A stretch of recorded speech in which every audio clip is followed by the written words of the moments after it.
Good morning, I'm harleysch from the harleysch organization with your daily video update for October 9th, 2024. As we've been reporting, the world is moving very quickly. The sands are shifting, events are overtaking plans, and we're seeing changes on a day-to-day basis. And I'm going to try and catch you up on some of these things so that you can be more effective in moving your friends and neighbors into a mobilization to bring down the collapsing oligarchy before they put us into nuclear World War III. The leading element today is the announcement that President Biden will not be going to Germany. He's canceling a trip which would have included his presence at the Ramstein Ukraine Defense Contact Group, which would have been planning out more weapons and a chance for Biden to reassert American commitment to the Ukrainian regime and so on. The official reason given for the cancellation is to deal with Hurricane Milton. Now, that's absurd. The administration has done virtually nothing to deal with the devastation from Hurricane Helene. And the bigger issue here is what's happened around the rejection of the NATO-Zelensky war plan. You may remember that and by the way, that's the real issue. The so-called collective Biden, the people who run Biden, their strategy for Ukraine has collapsed. The Zelensky victory plan is collapsing with an advance of Russian troops. So we had a few weeks ago Keir Starmer from Britain and then Zelensky meeting with Biden, demanding that the U.S. allow Ukraine to use long-range missiles to strike deep into Russia.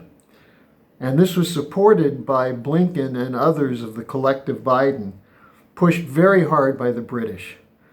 But intervening against that was Vladimir Putin, who announced a change in Russia's nuclear doctrine. What he said is that a decision by the U.S. to allow U.S. or British missiles to target deep inside Russia would be seen as a declaration of war against Russia and would lead to the necessity for Russia to have a response. Now, Sergei Lavrov and Deputy Foreign Minister Grushko reiterated that yesterday when they said that if a decision is taken, and this is what Lavrov said, if such a decision is taken to allow these long-range strikes into Russia, the contingency mentioned by Putin will already be in action. That is, some kind of response which could include nuclear if in fact these strikes are seen as threatening the security and survival of Russia. Now, that's coming at a point where Ukrainian forces are being devastated by Russian military advances, especially in the Donbass. Now, also, Zelensky announced yesterday the cancellation of his November so-called peace summit. So you have a collapse of the plan for victory, which basically is to convince Russia to surrender. The question now is, will there even be a Ukrainian Defense Contact Group meeting in Ramstein without Biden, at a point in which Ukraine is losing battles in key cities, Vuhledar this last couple of days, and now Toretsk is threatened by a Russian advance. This was reflected in an article, an editorial in the Financial Times, which is the mouthpiece for the City of London Rothschild faction in the United Kingdom. They write about a mood shift in Washington and Western capitals. And they say there's, quote, reluctant recognition, unquote, that the war against Russia cannot be won on the battlefield, and a negotiated settlement may be the, quote, best hope, unquote. And then they write of their fear that the American people will elect Donald Trump president, and Trump might end U.S. support for the war in Ukraine against Russia. The Financial Times solution? Well, Biden and NATO must boost Ukraine at maximum levels over the next 3 months. In other words, commitment to the war, to the Zelensky policy, even if it cannot be won. And the Brits did their part, extending $4.5 billion to Ukraine for weapons, which will be purchased from weapons producers in the United Kingdom. And the U.S. just handed another $8 billion to Ukraine. Now, this has become an issue in the U.S. election, and it should, but maybe not for the best reason. The issue is that following the devastation from Hurricane Helene and the expected destruction from Hurricane Milton, it's clear that the United States is completely unprepared for disasters of this sort. Now, you can blame climate change all you want, but we've had massive flooding in the past. The difference was that the United States had a commitment to physical economic production and to protecting the lives of people first. Trump is making this a campaign issue. He said we're spending $300 billion for Ukraine and next to nothing for the victims of Hurricane Helene. Already there are over 220, 230 dead from the hurricane. There are more than 1,000 still missing. 3 million lost power. Much of that's been restored, but there's still hundreds of thousands of people without power, without water, without access to the outside world because of flooding, destroying roads, bridges, and so on. And on top of that, the Department of Homeland Security, Mayorkas, said that the DHS, that FEMA, Federal Emergency Management Agency, has run out of money. Now, there was a commitment to allocate more funds, another $20 billion, but Congress has to pass that for it to be allocated. And Speaker Johnson said he has no plans to call the Congress back in before the election. So what does that mean for the people who are already suffering from the effects of Hurricane Helene? And with Hurricane Milton now bearing down on Tampa Bay? Well, the problem is not global warming.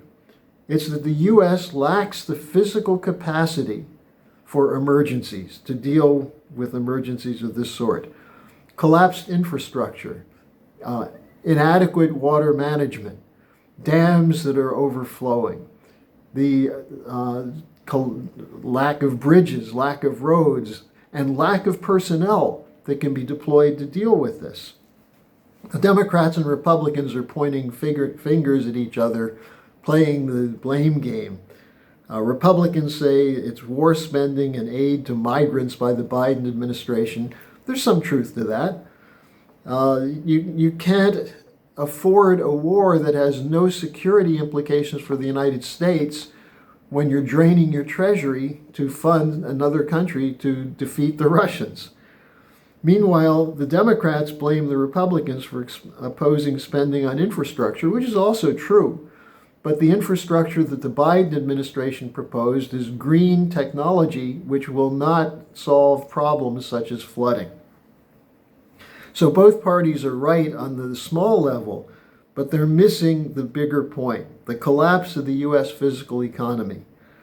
And that what's clear is that the production of real value that's necessary to sustain a physical economy is below break even.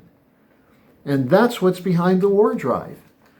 Companies are loaded up with debt. Families are loaded up with debt. Governments are loaded with debt. And they're meanwhile shutting down the industry and the overall infrastructure to support that industry that would enable the economy to get back on its feet. And so what's the alternative? It's looting. It's going to the former colonial nations in the global South and using predatory methods to steal their resources and then force them to, with whatever money they make, pay it back in the form of debt service. Now, the global South is saying, no more. That's it. That's over. We're moving to a new era of a multipolar policy as opposed to the U.S. unipolar order. And they're backed by Russia and China. And that's why the U.S. is still committed to using Ukraine to go after Russia, and why they're still intending to use Taiwan to go after China.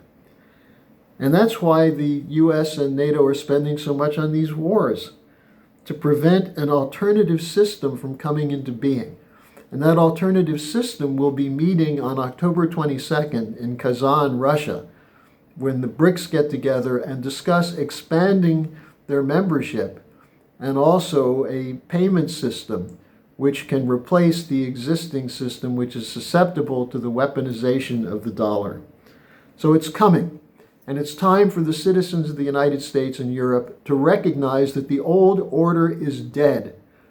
And either you fight to protect it, to protect the corpse, which doesn't help the citizens of any country, or you join with the Schiller Institute, the LaRouche organization, to bring the United States and Europe into an alliance with the BRICS. And the question of war and economic collapse is now up to the people. And I urge you today at 11 a.m. Eastern to tune in to my weekly dialogue with Helga LaRouche, where we'll be taking up the question of global war or universal peace. Who shall decide? I hope to see you then.